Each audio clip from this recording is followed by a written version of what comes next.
Now, to today's program, you all know that I don't like to share this platform with anyone, not even with the President of the United States.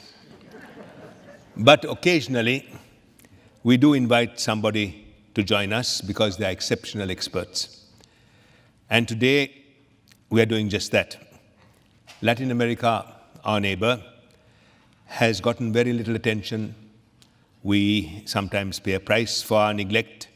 Things take us by surprise over the years, Cuba and Castro, Nicaraguan conflicts of the 1980s, and Venezuela and Chavez. But sometimes we give it the attention that it does not deserve in the wrong way, like Trump and his use of Mexico as a whipping boy. But there's so much more about Latin America than all this. And to help us explore this and to understand Latin America, we have this evening one of the best scholars, one of the leading experts on Latin America. Shannon O'Neill, formal title is Senior Fellow in Latin American Studies and Director of the Civil Society Markets and Democracy Program at the Council on Foreign Affairs, Foreign Relations. But she's much more than that. She's perhaps the best informed and the most perceptive analyst of Latin America. She has lived and worked in Argentina, in Mexico. She's studied this area for many years. She has academic credentials that all of us envy. She has been a fellow at Harvard, got her PhD from there, taught Latin American studies at Columbia. She has remarkable insights on that area of the world, insights that she shares frequently in the media, and you see her regularly on television, radio. You read her articles and her blogs. Her most recent publication is, as Susan told you, available after our discussion. It's about the indivisible nations, Mexico and the United States. And it's not too long, it's easy to read, and it tells you all you want to know about the country behind the wall. So if you want to know about Mexico and the issues that are coming up, beg, borrow, or steal a copy, but preferably buy a copy outside, and she will sign it for you. Now, before we get into many other topics and discussions, I can go on for a long time about Shannon O'Neill. Let me invite her so that you can meet and hear her. Shannon.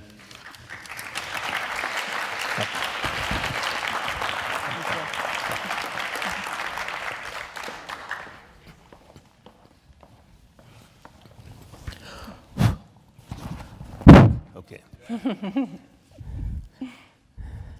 Shannon, let me set the stage briefly.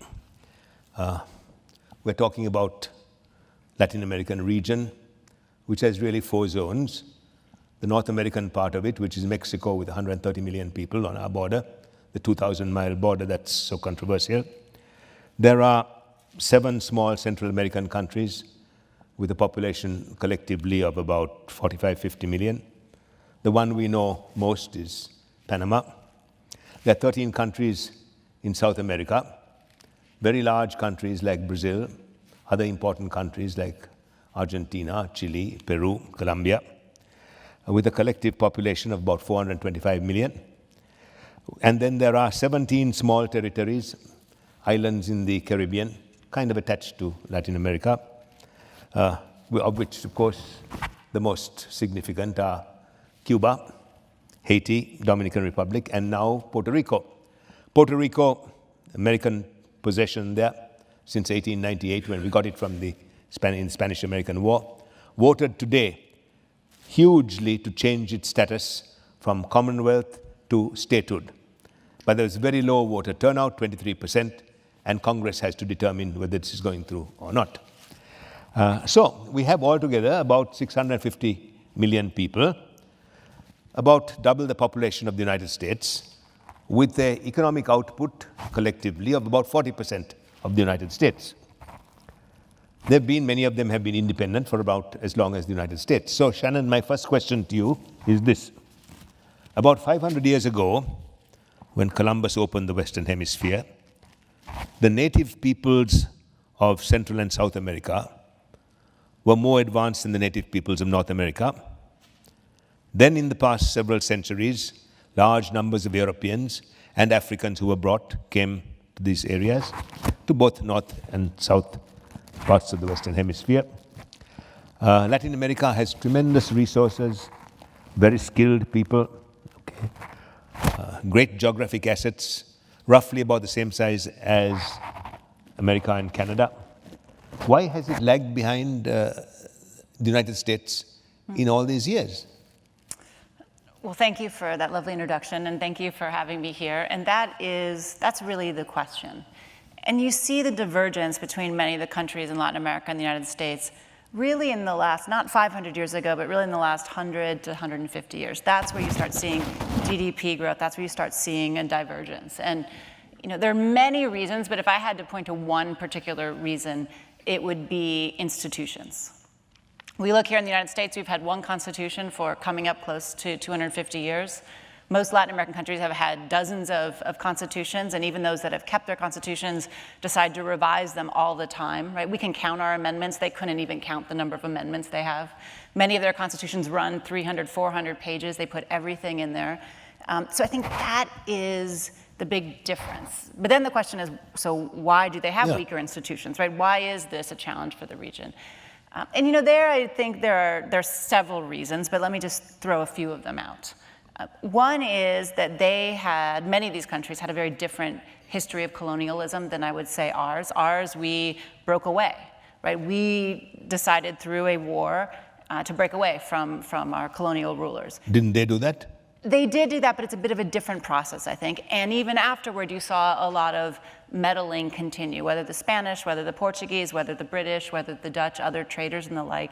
And you had a setup where you had an industrializing North, being sort of the OECD countries or sort of the original ones, whether Europe or the United States, and often a periphery South, right, that produced commodities. Now, commodities were very profitable in many ways. By commodities, you mean raw materials? I mean raw materials. So everything from iron to soy to every type of metal, copper, all kinds of agricultural goods. And the power of those and the money behind those made, for instance, Argentina one of the wealthiest countries in the world around 1900, much wealthier than most of the European nations.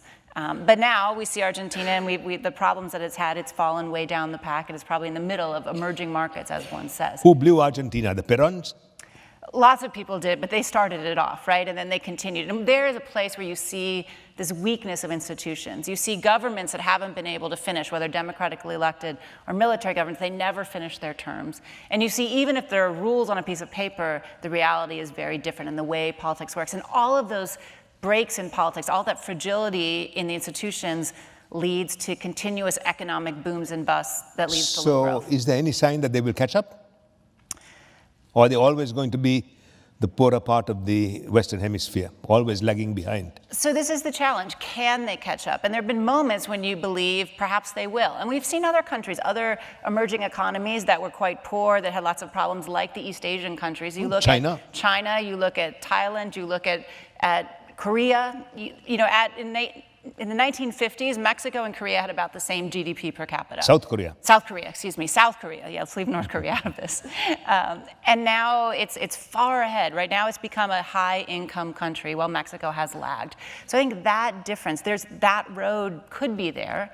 Though perhaps the way that countries did that in the 1960s, 70s, and 80s, that path may be closed now just because of world time. 1950, Japan lagged behind Mexico. Exactly. Japan was behind Mexico as well. So there is a way to move, but these countries have been unable to move forward. And one of the things scholars are out there, which I think has a lot of currency to it, a lot of weight to it, is Latin America, as you mentioned, is incredibly resource rich. This is a place that has oil, it has everything you would want, natural gas, all kinds of minerals, all kinds of fertile lands. And when you have that in a place of weak institutions, the tendency for elites is you develop what they call a rentier state, right? Where people, rather than doing productive activities, starting their own companies and the like to make things, they try to take rents. They try to get control of the oil. They try to get control of the iron ore. They try to get control of those things to make money. So you get a much more divided society, but also one that breaks rules. Is there you spoke about the advance of East Asia and the relative stagnancy in Latin America. Is there something in the East Asian culture or genes that make for the difference? I don't think so. I think there are different philosophies, right? I think that's true. I don't think it's Catholicism. I don't think it's some of these other tendencies. What I do think is the fact that there were natural resources to fight over had various political actors and economic elites invest in getting those gains for themselves, for their families, for their groups. In Latin America? In Latin America. While East Asia didn't have that base. You couldn't live a nice life. Are you saying that the people of Latin America or the leaders of Latin America were more greedy than the leaders of Asia? Well, I think they had more to go after. I think that's it. So Asia, they turned to educating their populations. They turned to other things because they couldn't rely on just wealth from the land. And that's something Latin America You mentioned something, religion. Has the perversive presence of old-style Catholicism in Latin America retarded growth? You know, at the beginning, when you have a colonial structure, there were have and have-nots. There was very rigid differences, and I think it did, in a sense, right? And much of that wealth then went back to Spain, went back to Portugal, because the time was, they were mercantilist societies. These weren't capitalist societies, they were mercantilist societies, and the idea was to take the gold and the silver and later the oil and the like, and move it initially off to the Spanish or Portuguese elites, and then later on to the elites within the country. So I think that mattered more than the religious overlay. But that's very interesting because Spain and Portugal got all this wealth, and they are poor today too. Yeah, well, we found out later the mercantilist model doesn't work as well. Now, well, we may find that out again here, but we'll see. Now, to Mexico, which is so much in the news right now, you've written this very important book about Mexico. Why did you write it? You know, I wrote it. I had the opportunity to live in Mexico during the 1990s. I got to go back and live there again in the 2000s. And as I was moving in and out of Mexico, living there, and then visiting, and after that, I saw how much this nation had changed. And you see in 30 years, Mexico has become a totally different place than it was at the beginning of the 1980s. Shannon, until about 20, 30 years ago, the common perception or misperception of Mexico was that it had a vast number of poor people wearing sombreros, drinking tequila, having siestas, low energy, badly educated, corrupt elites, gang warfare, indulging in exporting drugs and illegals and gun-running here. Is that what you're talking about has changed? That image, those sort of stereotypes, I didn't think held. And so part of writing the book was to talk about the Mexico that I knew, and also to talk about how it has changed. Some of those things you mentioned are challenges. Mexico has a huge security problem. There are a huge amount of drugs that head through Mexico to the United States, to the largest drug market in the world. That's real, but it's not some of the images that we have here. There's so much more to what Mexico is today. So that's what I was working on. Is Mexico, the problems with Mexico, of Mexico's making, or induced by its nearness to the United States, or by other outside forces that have manipulated Mexico, like drug cartels and so on? You know, I'd say the challenges Mexico faces, both the successes Mexico has had and the challenges that it faces, are mostly of Mexico's doing. I think most nations is you cause your successes and you cause your failures.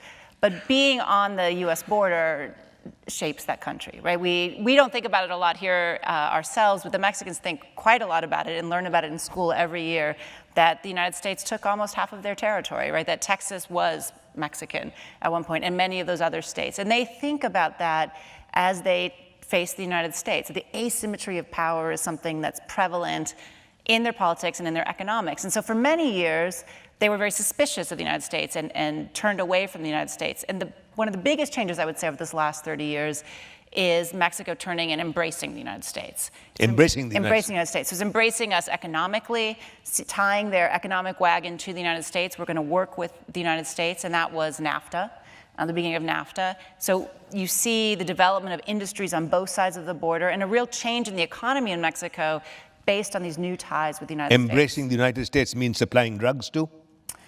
It's the other market here, right? They send us their manufactured goods and they send us their illicit goods. But who is to blame? The producer, the supplier, or the consumer? In the Mexican view, it's the consumer. You know, when there's demand, there will be supply. But I would also say here in the United States, we have the biggest demand in the world. And we actually spend the most money. The biggest profit margin in the illegal drug markets is between the wholesaler and the retailer. And that all happens here in the United States. That doesn't happen in Mexico. It doesn't happen in Colombia where, say, cocaine is produced. But we don't have today the challenges, the security challenges that Mexico has, or frankly, Colombia has had in the past. So there's something else that's happening here. It's not just having drugs come through your country that causes this violence. It's something else. And that, I would argue, is this rule of law and this weakness of institutions that I started with. In Mexico? In Mexico, yes. Are the drugs from Mexico grown in Mexico, or is Mexico a conduit for Latin American supplies? So it's a bit of both. And actually, as the US drug market has shifted, I'm sure, I don't know if people read today the New York Times, there's an article about the changing opioid epidemic. We've seen this a lot recently. And as that has grown as a percentage of what we consume here, almost all of the heroin today in the United States is actually grown in Mexico and then brought up. So it's both a producer and a transit country. Before, with cocaine and with others, it was really just a transit country. It would come up through Colombia. So it's a bit of both. And some of the violence we've seen, there's been an uptick in violence in Mexico over this last year. Some of this is actually tied to the fact that opiates, that heroin is such a strong and growing market here in the United States because it's changing the way drug markets work and paths work to Mexico's detriment, frankly. Now, there is a common perception that these drugs come across the border, across these 2,000 miles. But you made a point some time ago that it doesn't come that way. It comes through normal channels of exit in the big cities, the big ports, and so on. It does. I mean, as we talk about building a wall in the United States, or that, that's obviously been a big topic for the last year plus. So many of the migrants, so many of the drugs and other illicit contraband, so much of the human trafficking that happens, it comes through what they call the ports of entry, which is basically the legal border crossing. So it's coming through, whether it's passing through without being checked, whether there have been an increasing number of cases brought against customs officials, U.S. customs officials, for corruption themselves. So whether they're corrupting those officials with their money, but most of this movement actually happens through these ports. It doesn't happen in those spaces in between, which is what a wall, if one were to build a wall, there's already 700 miles worth of wall on this border. But if you were to build a wall in the other 1,300 miles, it's not going to stop these flows because they're really coming through actually on the roads. They're coming through there. A good part of that other 1,300 miles is the river also, Rio Grande. It's the river too, so one wonders how you build a wall in a river, or you take land from those on the river banks. So we are talking about this perception of Mexico. What is Mexico today? So Mexico today is one of the largest economies. It's the 12th or 13th largest economy in the world. It's an economy that's actually increasingly dominated by manufacturing and advanced manufacturing. So this is not sombreros and donkeys walking down the middle of the street. This is high-tech factories from all kinds of international names, as well as some Mexican names. This is a country with a vibrant, if at times messy, democracy. And we see that in their elections. We see that they have institutions and electoral institutions and the like that try to clean them up. They have challenges, but this is a democracy. And it is also increasingly a society with a growing middle class. There are still lots of poor Mexicans, and there are lots of very rich Mexicans that are on the billionaires list, but there is an increasing middle in Mexico. And that is something very new over the last couple of decades. And something we don't know very much about. And something we don't hear a lot about here. And they are huge consumers, actually, of U.S. products. Now, in your book, you made a point about the number of Mexican investments in this country, ownership of businesses which very few people know. This is true. I mean, you think about things like what could be more American than, say, if you all have eaten Entenmann's pastries or Mrs. Fields cookies or Arnold's bread or many of these other companies. These are all owned, or Sara Lee. These are all owned by a Mexican company. Much of the cement that we use, much of the cement that would go into a wall, all of the southern United States cement companies are owned by a Mexican company. There are many telecom services that are owned by Mexican companies. There's a whole host of companies, frankly, and goods that we use every day or we partake in every day that are owned by Mexicans. And that transfer we don't hear a lot about. So what you're telling us is that Mexico has changed substantially in the past 20 years? It's changed dramatically. And look, it still has its problems. We still have an asymmetric relationship. We're still the biggest economy. We're still a much more established democracy. We still have a larger middle class and all that. But Mexico is, in all of this, changed dramatically in the direction that we, as the United States, I think, would hope. Now, right now, it seems to me there's very high anti-American feeling in Mexico. And that is largely due to Trump's activities. Next year, there's a presidential election in Mexico. Is there a possibility that a really anti-American president could be elected in Mexico? There's a very strong possibility. How dangerous is that for us? I think it's quite dangerous for us. And you see, when you look at Mexico in these world public opinion polls, and they take the quote-unquote temperature of other populations, and Mexicans generally like the United States. And Mexicans who say they have a relative here or a friend here like us more than those that don't. So if they get to know us, they seem to like us, which is a good thing. But we've started to see these polls change, and particularly with the rhetoric of the campaign, and then over the last several months, there's a lot of ill will feeling there, and we have seen one particular politician capitalizing on that. So Mexico will go to the polls next July, a year from now, to elect a new president. And there's one gentleman, a man named López Obrador, who comes from the left. He's a populist. He's run twice before and lost 2 times before, and he hopes the 3rd time he can win. And this is an individual who believes in significant state intervention, is quite protectionist. Anti-American? He's anti-American. He's very suspicious of the United States. And I think he's generally naive about international affairs in general. And so if you've got someone in Mexico, in Los Pinos, which is their White House, in the presidency there, you could imagine a pretty combustible tete-a-tete back and forth with President Trump. And this matters because, yes, it matters because of NAFTA. Yes, it matters because of security. But it matters because there's so many things that go back and forth between our countries. We have all sorts of environmental issues. We have water issues. We have transfer of people issues. We have all sorts of things that we have to negotiate with Mexico day in and day out. And if you have 2 people at the head of each that are very suspicious of each other, and perhaps worse, it'd be very difficult. If this candidate AMLO is elected president of Mexico, he will be the first really anti-American president that Mexico has had since Cardenas in '42. You know, we saw some presidents in the 1970s who were quite suspicious of us, I will say, and at times used that for their own internal political appeal, and I think actually probably ideologically believed it, right? They had, but we haven't, I would say, since the early 1980s, we haven't seen a strong anti-American strain in the day-to-day politics, in the mainstream politics, and we're starting to see that again in Mexico. So that could be like having Chavez on our border. You know, I would hope that that does not happen for us, and I would hope that Mexico's institutions, the checks and balances that they do have, can hold, even if someone, you know, López Obrador or others would come in. But it is a real challenge. Now, we've had NAFTA for 23 years, operating from 1994. What has been the impact of NAFTA on Mexico, and do you support NAFTA or not? Yes. The impact on Mexico has been two things. One, we've just seen a quantitative change in what Mexico makes. So we've seen the rise of manufacturing industry. We've seen a change in its economy, moving away from oil, moving away from other commodities to focus industrial production. And because of NAFTA? Because of NAFTA, and because of not just the access to the U.S. market, but actually because of the investment guarantees that you get with NAFTA. So if you invest in Mexico and something goes wrong legally, you can appeal to NAFTA courts, which are basically U.S. courts. So you have a U.S. rule of law. So that's part of what has happened. But what you've actually seen, I believe, in Mexico, the biggest change is NAFTA was a way of locking in a whole set of market-friendly reforms. And because of that, you've seen Mexicans invest in their own country and begin to create companies and like, but you've also seen tons of foreign investment from the United States, but from all over the world. Some just for the Mexican market, not just because of the United States. Have we been losing jobs to Mexico?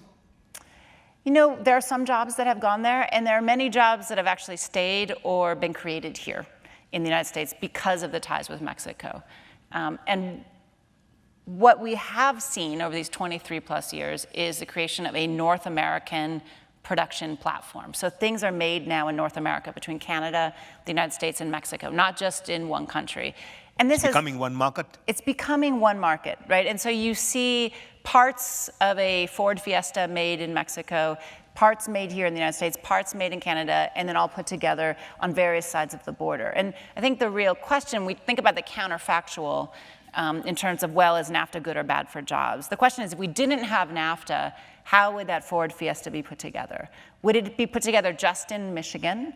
Or would it actually be all put together in China and then shipped back here? And I think that is the question.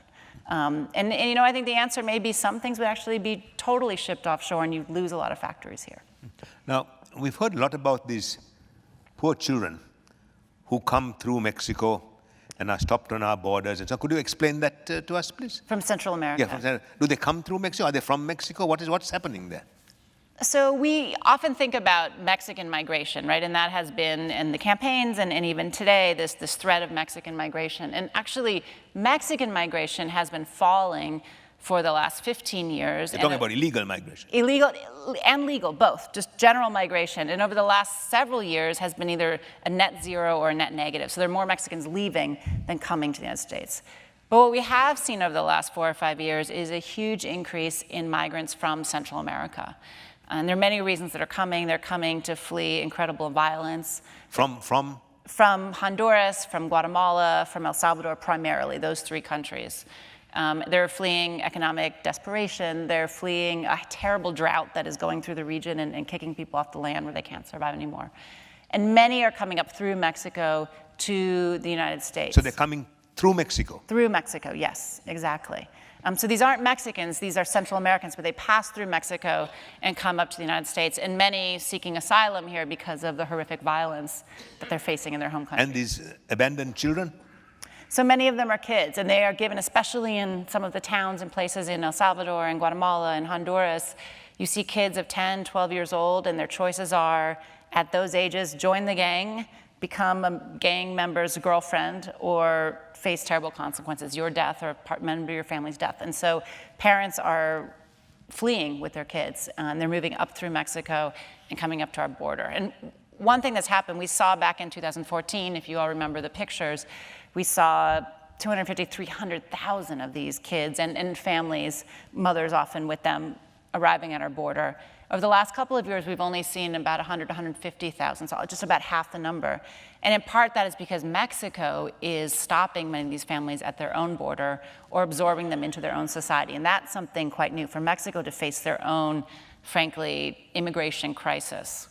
So they have a crisis as well as we have a crisis. They do. Now, we have 3 great trading partners in the world: China, Canada, and Mexico, okay? All roughly about the same size.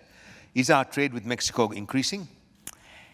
You know, it has been increasing. And our trade with Mexico is very different than our trade, especially with China, but even with Canada. Explain that. Yeah, and so every good that comes in from Mexico to the United States, on average, 40% of that product was actually made in the United States by US workers. And so that's part of this Ford Fiesta or other being created where parts are made in the United States, they're shipped to Mexico, added to other parts, and then brought back into the United States. So 40%, 40 cents out of every dollar that's coming in is actually from a US factory. It's from a US worker. If you look at Canada, that's the second nearest all around the world. So about 25% of what's coming in from Canada, that value added or part of that production was made in the United States. With China, it's less than 4%, and the same with the European Union, with Brazil, with the Eastern Europe. Those places, it's less than 4%. So if you look at our neighbors, this is what I was trying to explain. There's this production platform. We make things together, and there's no relationship like that anywhere else in the world. So if things come in from China, they're made in China or in East Asia. They also have these productions platforms across countries. But nothing's made from the United States, frankly, except perhaps some intellectual property on your iPhone, say. But Mexico is very different. It's the only country where we have such a high content. Where Mexican production is half produced here. It's almost half produced here, exactly. So if something's coming in, that import that's coming in that we are complaining about, frankly, right now, almost half of that was actually made here in the United States by US workers. Now, still on Mexico, what is the level of drug violence and corruption in Mexico, and has it increased or has it declined? The drug violence is quite high, and it has been increasing over the last 10, 15 years. Why cannot Mexican governments control it? You know, this goes back, let me take it back to our challenge of institutions. Mexico had quite weak institutions. For 70 years, it was ruled by one political party. And you saw in 2000 an opening up and a democratization. And democracy does a lot with the alternation of power to open things up, to increase accountability when you have presidents from different parties or you have legislatures and Congress from different parties. But it does nothing to fix the justice system, right? And it shouldn't. The justice system should be independent politics. But you had a justice system, a court system, a police system that for 70 years had been used by the ruling party as carrots and sticks. So if you were friends of the PRI, which was the ruling party, you know, you could get away with things. They go easy on you in court, or the police would be on your side. And if you were an opponent, you might be targeted or put in jail just because of your political beliefs. So you get to democracy in 2000, you have a system, a justice system that's really corroded, and it takes time to fix. At that same time, you have a change in global drug markets, and much of it is coming now through Mexico. So you have billions of dollars coming through trying to subvert your justice system in order to move illicit goods through, just as you're a fledgling democracy and you're trying to fix your justice system. So that's part of the challenge you have there. Is the justice system changing? It is changing, and in fact, they have put in place a new justice system that just came online a year ago. And they've moved, Mexico, like many Latin American countries for decades, for centuries, had a kind of Napoleonic system. So it was one where all the trials, everything was written down, you handed files back and forth, and that's how it was decided. And so Mexico has moved its country to a more accusatorial system, and one of oral trials, a little bit more like ours. It has some differences, but similar to ours. So you have a defense attorney, you have a prosecutor, you have witnesses, you can cross-examine. All that stuff wasn't allowed before. Now that's allowed. So I think this will be a better system for them, but they're also learning the process. What about corruption?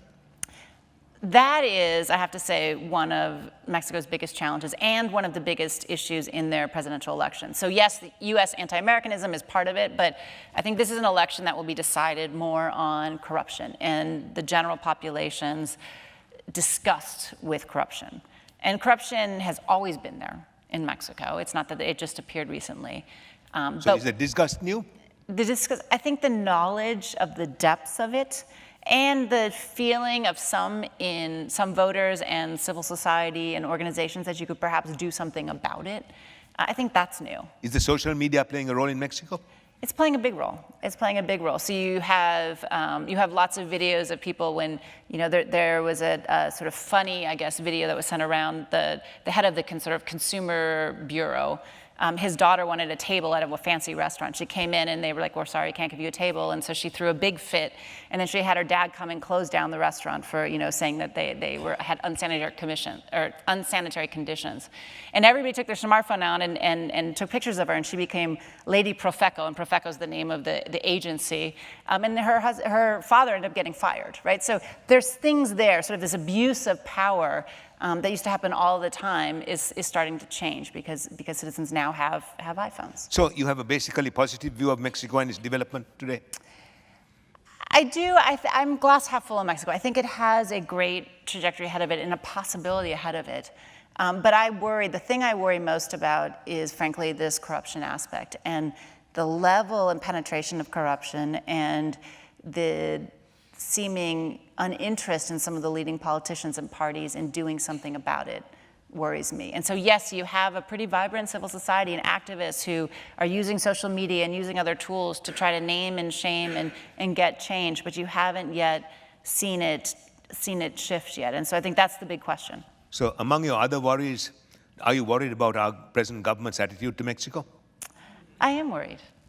I am worried because I think the hostility coming from the United States, if anything, just strengthens the powers of those in the past, the powers of those that say, we can't deal with corruption, we can't deal with rule of law, we need to go back to the old ways of doing things because we need to stand up to the imperialists on the other side. And that, I think, would be quite terrible for Mexico, but frankly also for the United States. Let me move to Brazil.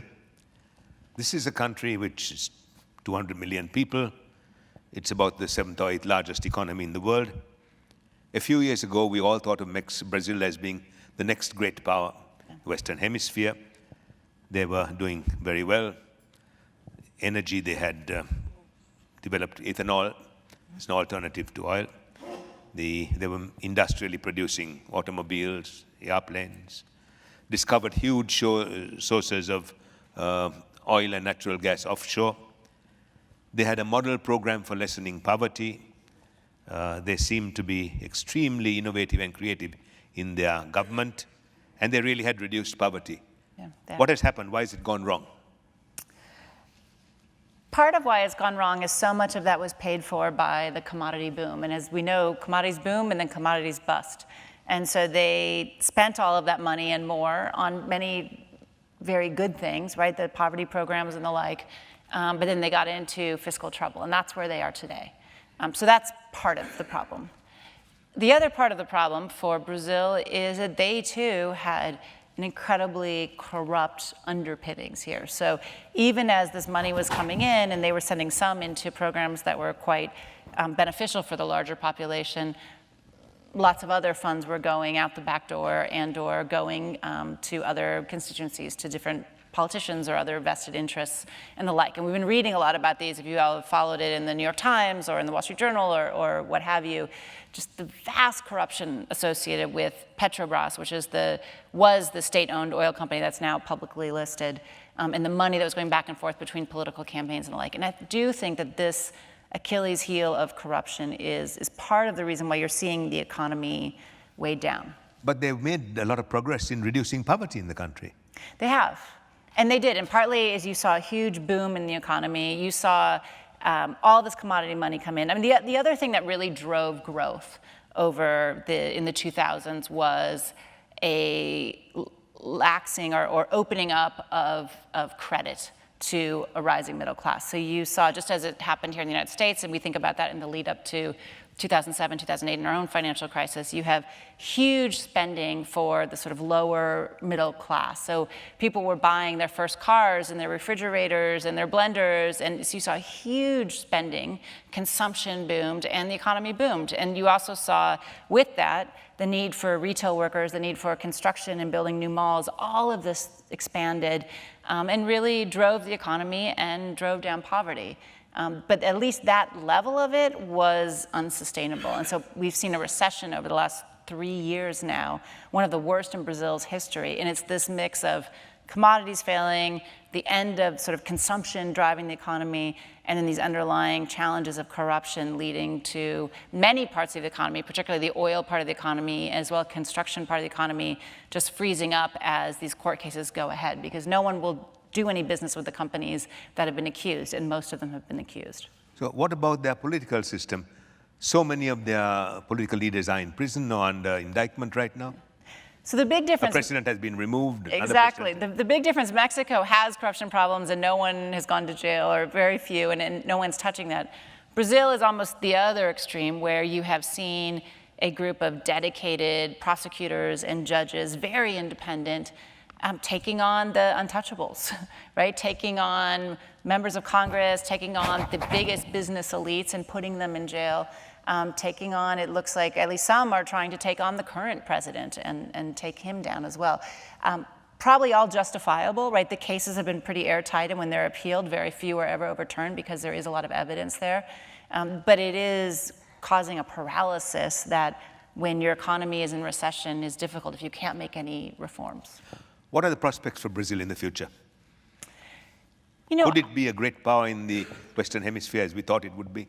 You know, I think it can, actually. And while all of these corruption scandals, all of the jailing of business leaders and politicians and the like right now are very difficult and are stopping sort of forward movement in policy reforms the country needs to make, or in economic growth in and of itself, what I think comes out on the other end of this, if this continues, is a much more open, transparent, accountable, and better place, frankly, to do business. So you get a different society, a different economy, a different way of doing business on the other side. And you know, one anecdote I have is I was talking to a friend of mine there who runs one of the biggest law schools, and he said they've started offering compliance classes, sort of like mid-level lawyer compliance classes, and they're totally sold out. And companies, not just multinational companies, but Brazilian companies, mid-level companies, had never even heard of compliance, all of a sudden are now setting up departments for their companies. And that change of the way things are done, I think, will be very beneficial to Brazil in the long term. How long do you think it will take for Brazil to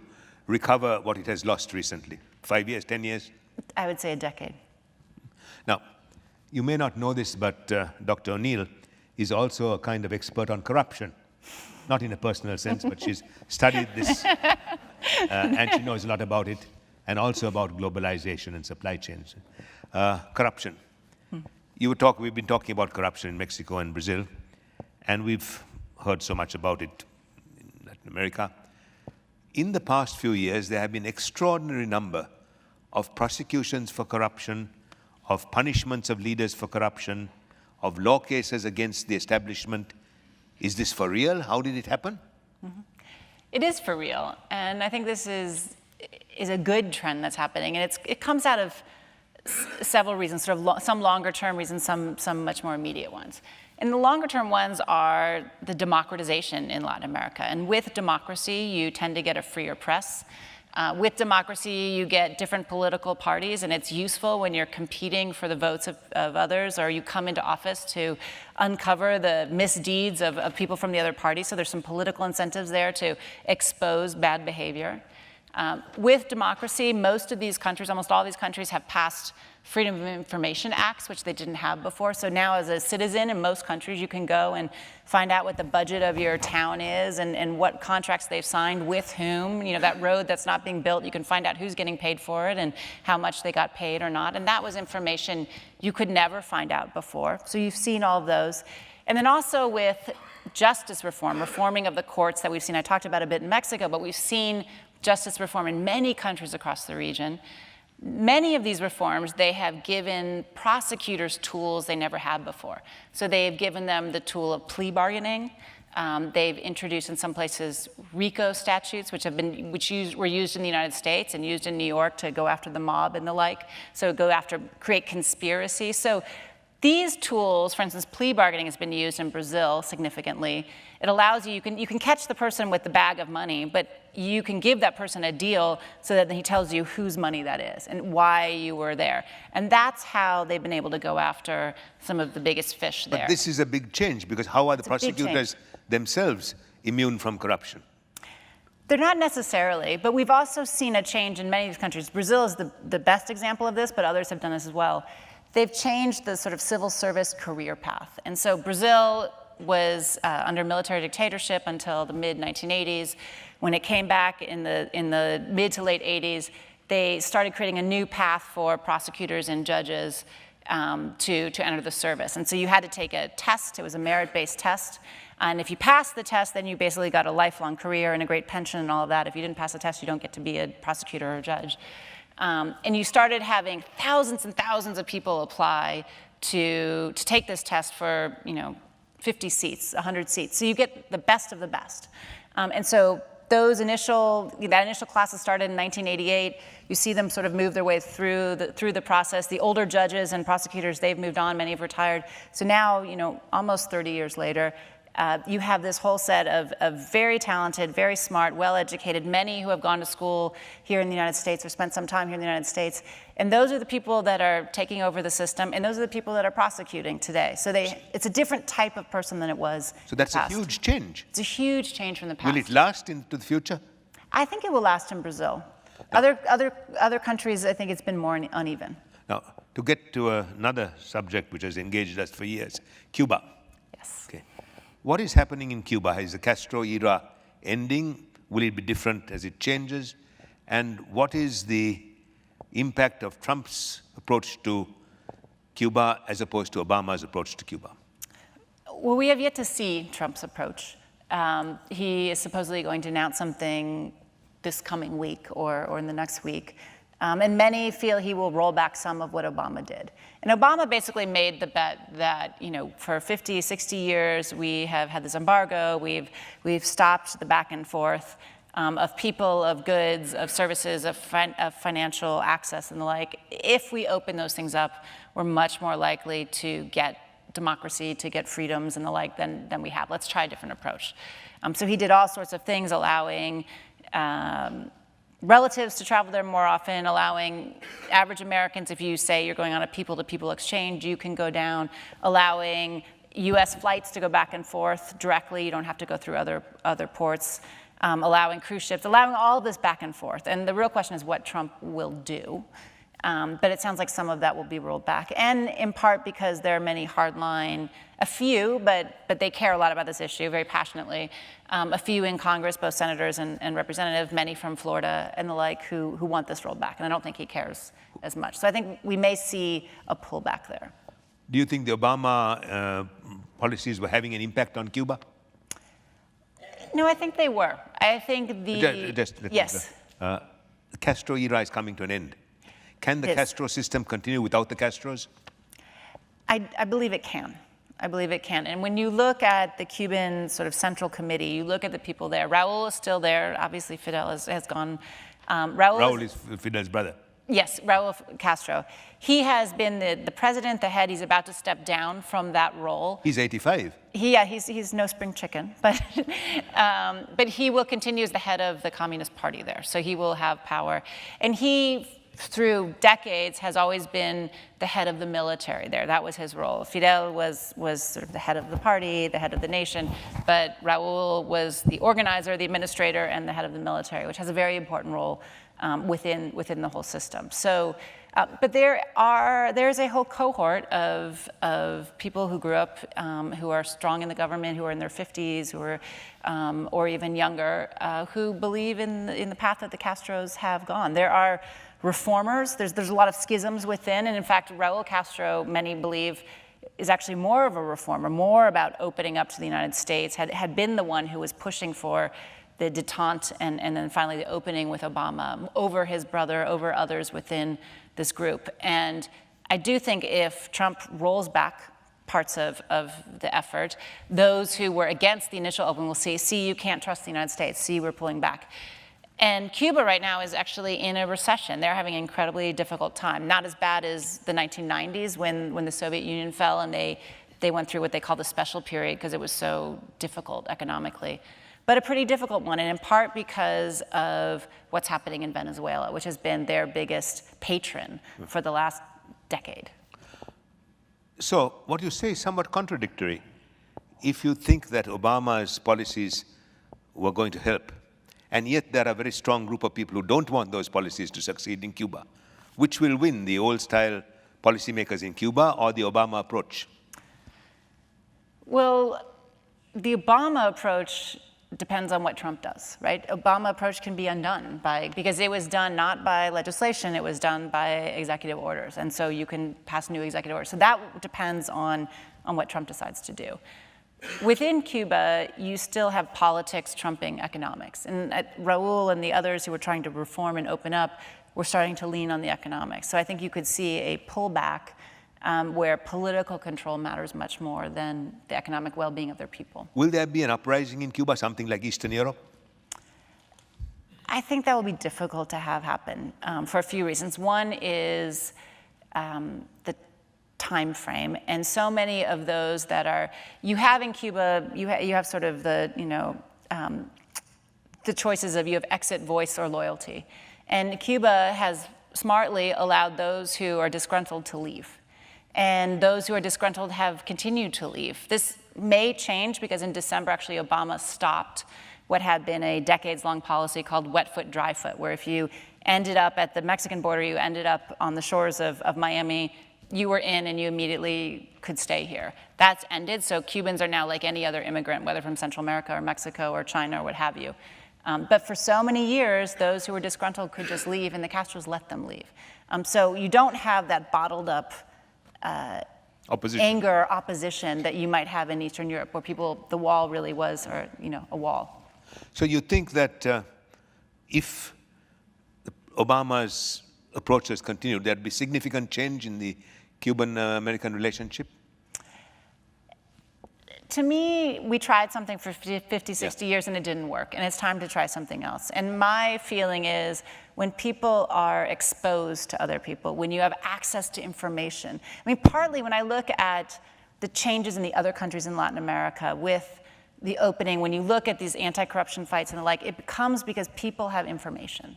And they have access to all kinds of things they didn't have before. If a government can control all of that, it's very hard to lead an uprising. But if it's much more open, much more decentralized, that's when you can have those fissures grow. And that is, to me, what the Obama policy was trying to do, to flood Cuba with people and information and access and things that they never had, to let them make different decisions.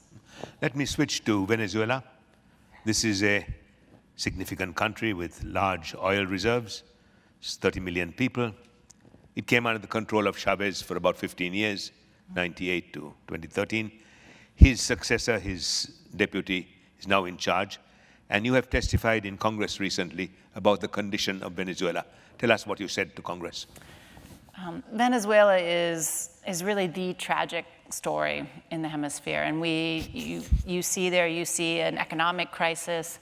GDP has been plummeting for the last couple of years. You see a humanitarian crisis. People don't have enough to eat. In fact, the macabre joke around Caracas, the capital there, is that everybody's on the Maduro diet, which means that everybody's losing weight because they're basically starving to death. And you see a political crisis. You see a government that is not holding elections, is repressing its people. We now have had over 2 months, almost 2.5 months of daily protests in the streets of Caracas and many other cities there, and dozens and dozens of people have been killed, really repressed by government forces. So this is a country, it's almost a failed economy. It is a deepening dictatorship. You were talking in Congress about an amazing statistic. 75% of the people of Venezuela have lost more than 20 pounds in weight due to food shortage. Due to food shortage, yes. There's a study that came out that 75% have lost 20 pounds in the last year. Now, why isn't the government still able to prevail? So the government's able to prevail because, one, they have oil money. So there is money that's flowing through their coffers. And that money, the oil company, is controlled by the government. And the other reason they're able to prevail is because so far they have a monopoly of force. They control the National Guard, they control the army. And Chavez and then Maduro following him have brought the military into their fold. So they got rid of leaders that they didn't feel were loyal. They promoted their own generals. Actually, Venezuela has the distinction of having more generals in its army than the United States or any other country because he promoted so many people to general. Why was Chavez so anti-American? You know, Chavez, there's some interesting stories. He started off somewhat interested in the United States, and the story goes that Bill Clinton refused to give him a visa to come visit, so he was a bit miffed at the United States. And then you saw that disagreement and hostility harden under the Bush years. Chavez felt there was an attempted coup against him in 2003 or 2002, and he felt that the United States was behind it, right or wrong. He felt that, and so that animosity grew. And frankly, in a much more cynical way, the United States is always a very easy bogeyman for those that need an opposition. So when things go wrong, you need someone from the outside, and the imperialist to the north is just too easy for people to grab onto. But he was using the large money that Venezuela got to try and create a group of anti-American countries in Latin America. He did. So one of the things he did, Venezuela actually has the largest oil reserves in the world. More than Saudi Arabia? More than Saudi Arabia. Some of it's harder to get than the Saudi, but they have larger proven and expected reserves. It's hard to believe, right? But they do. So he was using all of this oil, all of these riches. Oil was over $100 a barrel. And so he set up a program where he offered free or subsidized oil to many countries. So Cuba was one of the biggest beneficiaries, and Cuba, in fact, sent nurses and healthcare people and others to Venezuela in return, and that was partly what Chavez offered to the poor, was their first clinics and the like. Nicaragua was a big beneficiary. Many of the Caribbean islands have been big beneficiaries. So was the condition that they accept the oil money if they're anti-American? The condition was that they voted along with Venezuela on votes within multilaterals and other venues, yes. Did Chavez at any time contemplate or offer Islamic jihadists refuge in Venezuela? You know, this is something we hear a lot in the United States, and the fear of this. There isn't a lot of evidence. He did like to pal around with the Iranians, and he would be seen with them. I mean, he looked to others who were anti-American. So he talked to them, he talked to other people around the world, he talked to the Chinese, frankly, and Maduro has continued. In fact, the biggest creditor for Venezuela today are the Chinese. All right, that brings me to China. We've seen a great deal of Chinese activity in the past decade or two in Latin America. How important is this? Is this an attempt by China to get increasing influence, not only economically, but also in their effort to have great political influence in the Pacific, that is, in the eastern part of the Pacific? Is the activity in Latin America also oriented towards their gaining political influence on the western side of the Pacific? And how successful are they? They are also, it seems to me, trying to get control of some of the transport lines in the Western Hemisphere, management of the Panama Canal, trying to build a new canal to Nicaragua, talking about building a trans-Andean railway. Is this a political strategy more than an economic strategy? I think this started off basically as an economic and commercial strategy. It was to gain access to natural resources they needed. And so Venezuela, much of their debt actually is money for oil, so that Venezuela would send oil directly to them. So I think that's where it started. Much of they have funded or are promising to fund rails and roads and all that sort of things. Partly, I think actually this is a way to use all of their excess steel and other production. So if you're going to build a railroad, you have to use Chinese steel. There's lots of parts there. And you have to use Chinese workers. So this is part of their own internal problems, right? You've created this behemoth. You've created all of these industries to sort of fund your own growth, but you have excess capacity. So how do you use it? Well, you go out and you farm it out to the world. But they are starting to think strategically as they rise on the global stage and as the United States, frankly, retreats. And I think the most obvious example of this is when the US announced they were pulling out of TPP, the Trans-Pacific Partnership, which is one of the first things Trump did. This was a multi-country, 12-country agreement negotiated by the Obama administration. The Chinese stepped in, and they have their own version of it. It's called RCEP, and they took the Latin American countries that were part of the TPP, which was the US organized or involved one, and said they could join them. And so they're starting. Now, whether or not that happens, the Chinese, in my view, have a very different view of free trade than we do, and they're much more what's in it for them than perhaps a public good underpinning sort of a public order, a global order. But they are courting the Latin Americans on this. Is this the first challenge of this kind, of this size, to American influence in Latin America? I think it is of this size. I mean, we have seen in the past, we saw the Russians dabble in, but that was a different time and a different era, right? We saw them with Cuba and the Cuban Missile Crisis. But this is, at the same time, I think the Chinese in the end are basically interested in Latin America for commercial reasons. It's a bit out of their zone of influence and their comfort zone, frankly. But if they can pick it up with no cost, if they can form a regional trade agreement that includes Chile and Peru and Colombia, why not? Now, back to Venezuela, China. In the past 10 days, 2 weeks or so, we've seen a very controversial financial arrangement between Goldman Sachs and the government of Venezuela. Just a few days ago, Goldman Sachs lent the government of Venezuela $865 million and rescued a government that is a dictatorship, repressing its own people, killing hundreds of people in public, in exchange for some bonds. What is this all about? Yeah, well, probably not their finest hour, I would say. Whose, Venezuela's or Goldman Sachs? Both. So Goldman Sachs says that they bought these bonds on the secondary market. And there are a lot of Venezuelan bonds on the secondary market. There are probably $100 billion, give or take, here and there in various, whether the government's or the state oil companies' bonds. And they say they bought them. That's a huge help to Venezuela. Right, but these bonds, it seems, came out of the treasury of Venezuela. Now, Goldman Sachs said they bought it through a broker, so perhaps Venezuela sold it to a broker, and that broker then told them it was from the secondary market and not from the state coffers. But in the end, they were from the state coffers, and the state got that money. And one thing Venezuela right now, they do have a monopoly of power. They've been able to continue because of their oil money, but their coffers are running dry. And they have, this year, they have about $10 billion worth of interest payments and bonds due. And right now, it seems they have about $10 billion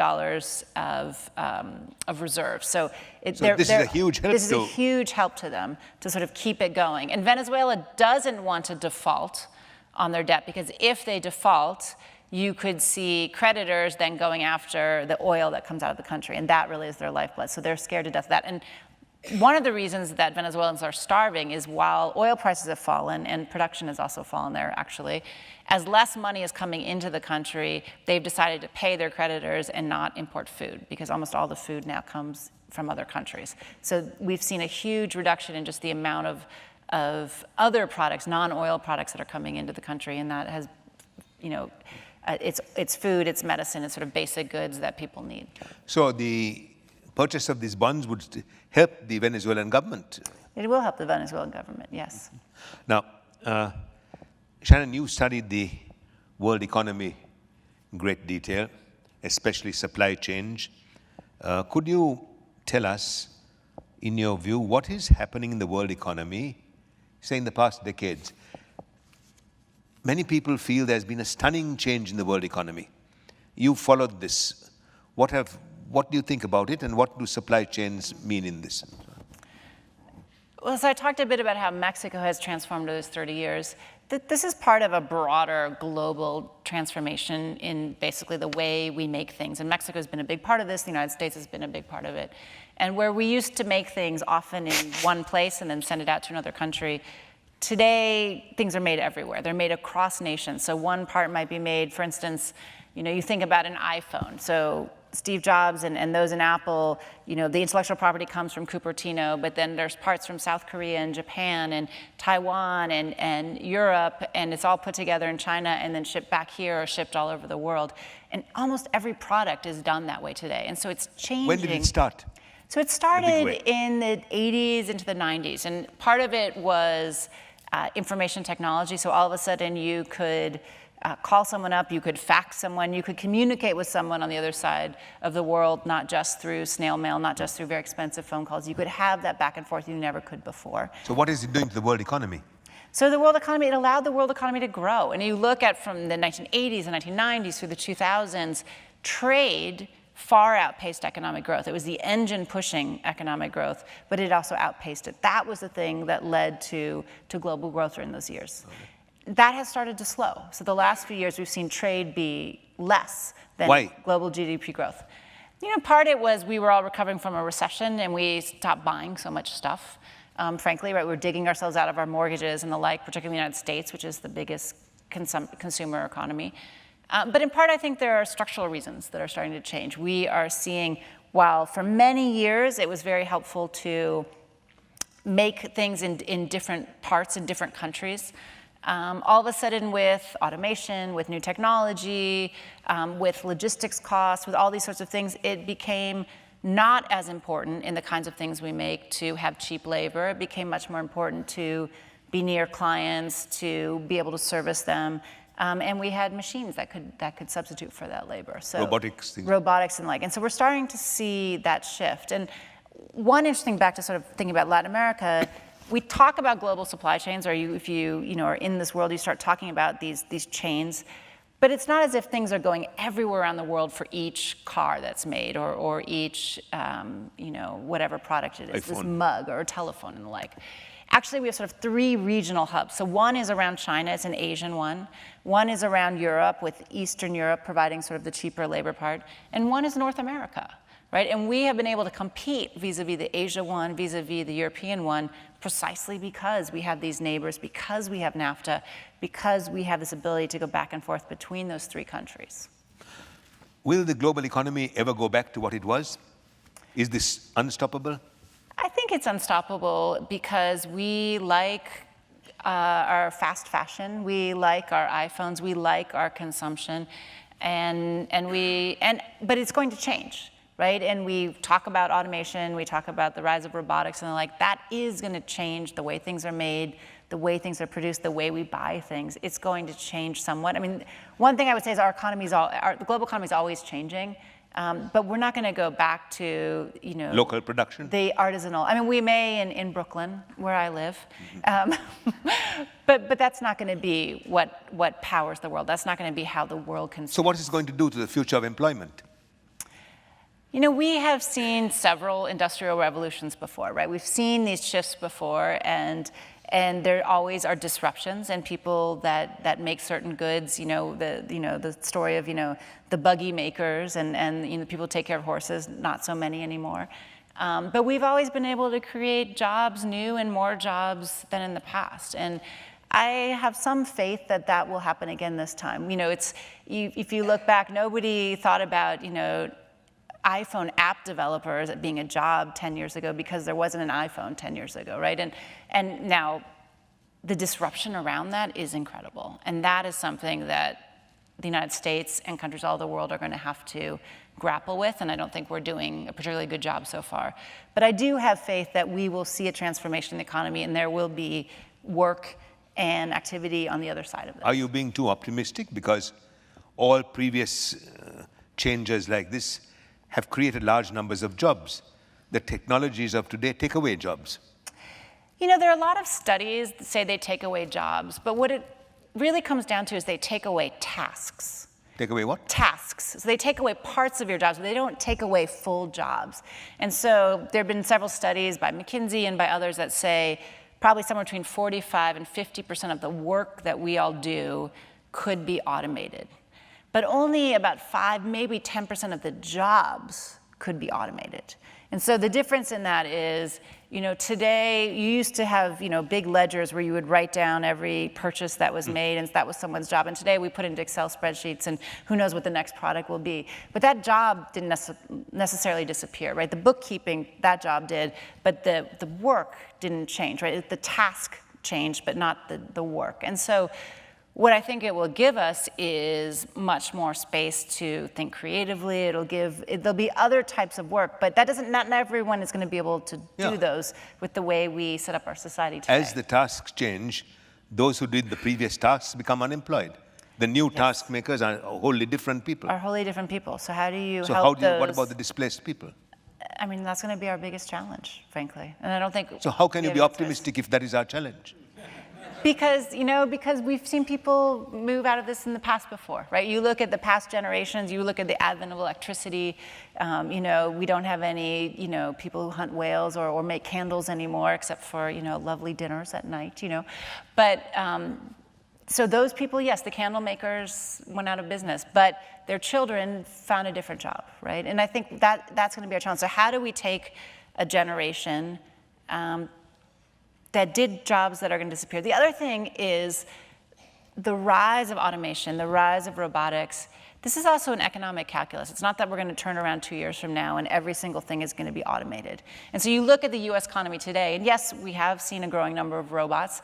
Most of those, almost 40%, have been in the automotive industry, frankly. It hasn't touched a lot of other industries yet. I mean, there's a couple others, but pretty much it's in that one.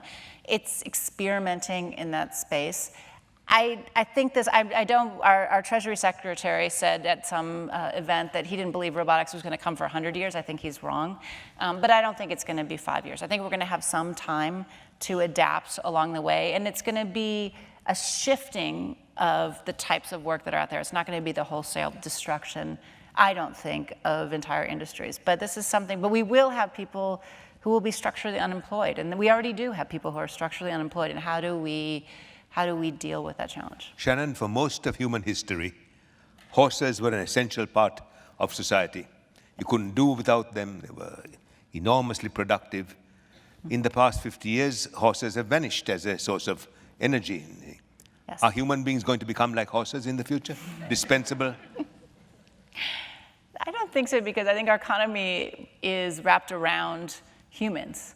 Right? Robots don't want to go to the mall and buy things, right? So there'll be no malls. They'll be buying it online. They could be buying, I do think there's a role for humans. I think so much of the work we do, with the dignity in work, has to do with empathy, it has to do with creativity, it has to do with the interactions between people.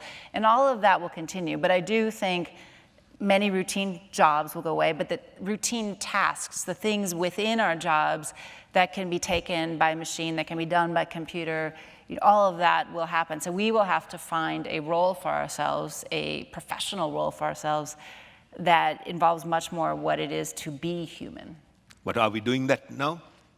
I think some professions are and some aren't. You know, I wish your optimism well. What I'm worried about is this, that in any given society, there probably are 20% of the people who cannot do sophisticated jobs, who are happy being telephone operators, elevator operators, bank tellers, okay? Those jobs are vanishing. What do you do with that 20% who cannot be computer programmers, who cannot be Einsteins? Well, you look at our labor markets, and the fastest growing sector is healthcare. And yes, there are roles that robots could play, but so much of when we feel sick, we don't want a robot doing that, right? We want a human interaction. We want the caring and the empathy. And that's something that doesn't need to be taught in college or advanced degrees, right? That's when we may need to get across gender stereotypes. There may be things we need to do. But I think there will be career paths that won't require advanced physics. Now you know why we invited Dr. O'Neill to come here. We now have some time for questions, and I think she has given us many reasons why we should buy her book, but we'll open it up for questions. Let's see. Yes, sir. You talked about three pods in the world of About what? productivity, three sectors. Yeah. Oh. Asia, Yeah. Europe. Europe and North America. North America. Yeah. Is there one of those that is going to outstrip the other? Okay, let me repeat the question. There are three areas that Dr. O'Neill spoke about: Asia, East Asia, Europe, and and North America. Which is going to outstrip the others, or are they all going to be kind of balanced? I think it is a competition between them. And back to sort of the initial, why is it that Latin America has not caught up? It has to do with institutions. I think the same thing will happen in these areas. Will Europe has been quite successful. They have been able to continue forward, but will they break up, right? I was just in London this last week, and it was, they were taking a big vote. They're focusing on Brexit. There's other countries within the EU that have their own difficulties with the way the EU works. Will you see that coherence, that political coherence that can continue to drive some of the economic power, frankly, that they have? In North America, I think we have the same challenge. If NAFTA ends because of our politics or because of the back and forth, I think it will be a huge detriment to U.S. global competitiveness. I think we will lose an advantage that we have built over the last 20 plus years.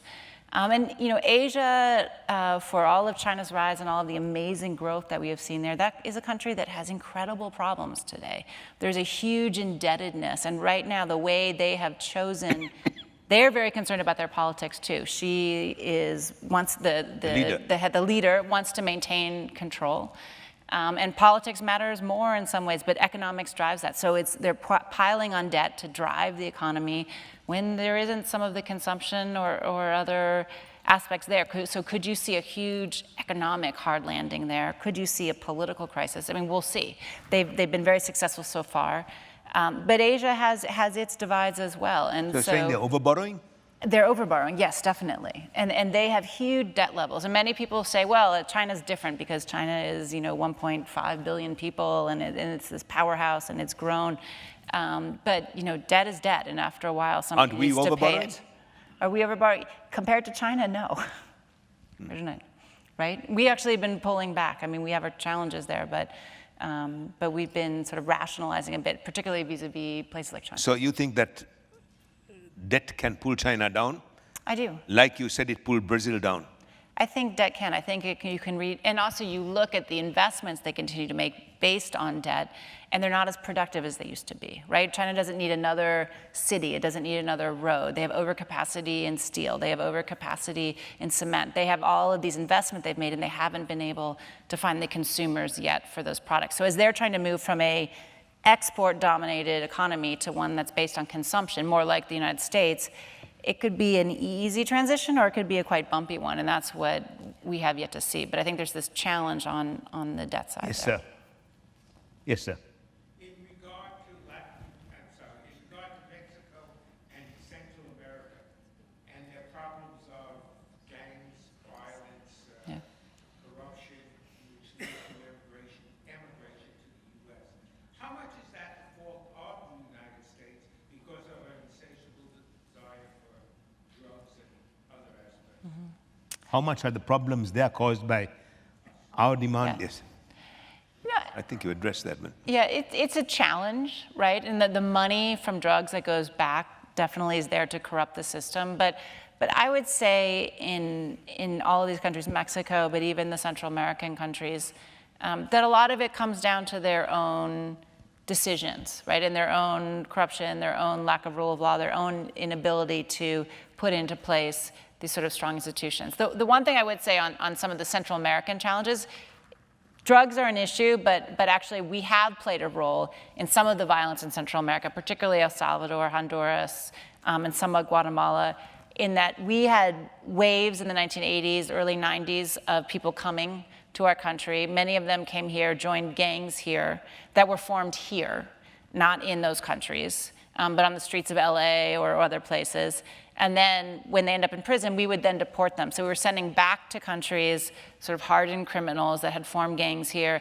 And that's where you get this transnational gang, is they were formed here in the United States, and then we sent some of the leaders back, deported them, and then they started up operations there. And now there's connections between the two. So that's one area where we have influenced a bit the formation of the MS-13, which is in El Salvador, and others that are there.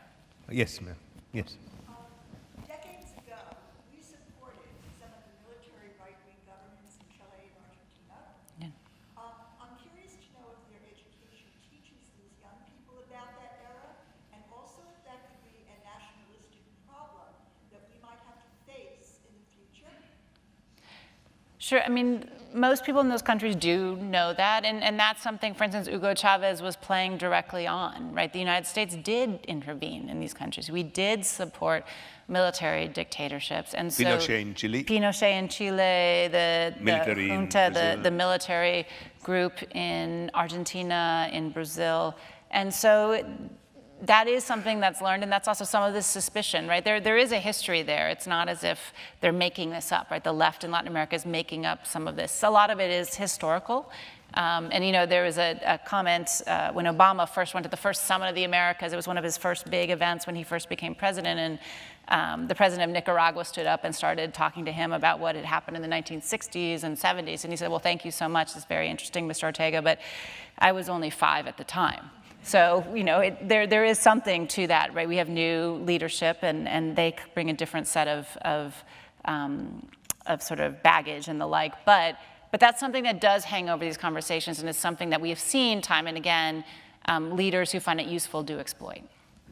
Okay. Yes. Yes, ma'am. With Trump's America First policy, A little louder. with Donald Trump's America First policy and getting us out of international trade agreements, how is that going to affect the concept of components for a particular entity in a foreign country coming from half a dozen different other countries? How is Trump's America First getting us out of trade agreements going to affect our economy? Yeah. Our connections with another country. Our connection Yeah. with other countries, and those countries too. Yeah. I mean, that is, back to your question right here, up here, this gentleman is, you know, I think that makes us very, very much less competitive. And, you know, I mentioned this, to me, just still surprising statistic that 40 cents of every dollar that comes into the United States from Mexico was actually made here in the United States. So almost half of it was made here. If you get rid of NAFTA, if you break those ties, there aren't those benefits. Now, Our biggest trading partner today, by a bit, is China. And mostly that's because China sends us stuff, not because we send a lot back to China. And we don't have a free trade agreement with China, right? So they are able to compete in our markets and send us stuff even without the benefits of a free trade agreement. But we, because in North America, we have a free trade agreement, so we have benefits going into Mexico. And we, frankly, compete with China for Mexico's $1 trillion market. And they have undercut us over the last 20 years. We used to be the dominant, sort of 8 out of every 10, sort of 80 cents out of every dollar, right? 80% of Mexico's imports used to be from the United States. Today, it's basically 1 out of 2, it's about half. So China has taken that market share even without a free trade agreement. Imagine if we didn't have the benefits of easy access or advantageous access to Mexico's market, China would take all that market share and we would lose out on it. So if we break that, I think it makes us less competitive in creating things that we send out to the world, but it also makes us less competitive when we try to sell even to our neighbors, to Canada and Mexico, to China's benefit, frankly, and others. Any other questions? Yes, sir. Yes, I work in both computers and financial services, although not for Goldman Sachs. But I can't say I'm as hopeful as you are on the automation segment. I think one of the problems I've seen is that's caused, I think, sort of the Trump effect is the global supply chain kind of hollowing out the middle class, and trade, yes, has increased, but it's gone more to the upper ends of corporations. And what I always see with people being hopeful is they're saying, well, new things always happen. But the one thing I found that caused the financial crisis was past results never predict future performance. And I don't know what a few million truck drivers are going to do. I know they're not going to do my job. I don't know what taxi cabs, and the unit of labor that goes into produce one thing gets smaller and smaller and smaller. So I'm not sure what they do. Yeah. No, I You mean think, driverless cars? yeah, Okay. Yes, and trucks and Okay. yeah. everything. You know, we so far in the United States and frankly around the world have proven ourselves to be insatiable consumers, right? We keep consuming and we keep wanting things. So the demand has continued to grow. Now there is a possibility we would be satisfied and we wouldn't want new things and we wouldn't want updates and we want all that, but I don't think that's been proven true. And I actually think we do have in our power, particularly in the United States, maybe some other countries to a lesser extent, we have the ability here to, we're a rich country. I know we all have our problems and we have challenges and the like, but we're a pretty rich country and we could help people. Through policy, we could help people. And you know, it brings up what no one likes to talk about, which is redistribution, but there are ways we could help people, and that in the end, I think, would be, one, good for our society in many ways, and two, would allow this sort of demand to continue. And when demand continues, then the economy grows and jobs grow. And so yes, some jobs disappear, but other ones appear, right? And so I do think there is space there. Is it going to be an easy transition? No way, right? Are there some people, like maybe some of those truck drivers or others, that we can think about different categories that are going to lose their jobs? Yes, they are, right? Are some of those truck drivers going to want to go into other lower or jobs that don't need high education, like being a home healthcare worker? Probably not. But I think there is some movement here and there's some flexibility that's possible. One question, last question. We used to have one more. Yeah. Describe some of the personal and career forces that got you where you are. Sure. Tell us about yourself, how you became so knowledgeable, so significant in this area. How did your career evolve, and why were you working in Latin America and come back here to work? Sure. Well, I don't have family from the region. I grew up in Ohio, but I came to the East Coast for college, and I had a just fascination with the world, and for various reasons took Spanish, and Latin America became the place I went. And so when I graduated from college, I was here in New York for a bit, and then I moved to Mexico. I worked for an investment bank, not Goldman Sachs either, but no problem with Goldman. But and I got to live there, and I arrived just before the Mexican peso crisis started and lived through those years there. Learned a ton about finance and economics, watched their politics and their economic system changing. Came back to New York and worked throughout the region, and then decided after a few years, I'd learned a lot, but it was time to move on. So I decided to go back to school. I ended up going to Harvard and getting my PhD, focused on political science. Again, lived in Mexico and then also in Argentina during that period. And then came to New York, taught at Columbia for a year, and then joined the Council on Foreign Relations now almost a decade ago. So I'd done private sector, academia, and now looking at public policy. And I have to say, it's been a great tour. And during all of that, I got to take bits of what I learned in each time to really think about how world events are affecting each of these nations, how they're developing internally and the things that are happening, and then what it means for us here in the United States.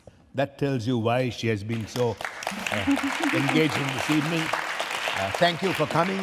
Have a good summer. And on your way out, please get a book. Thank you again.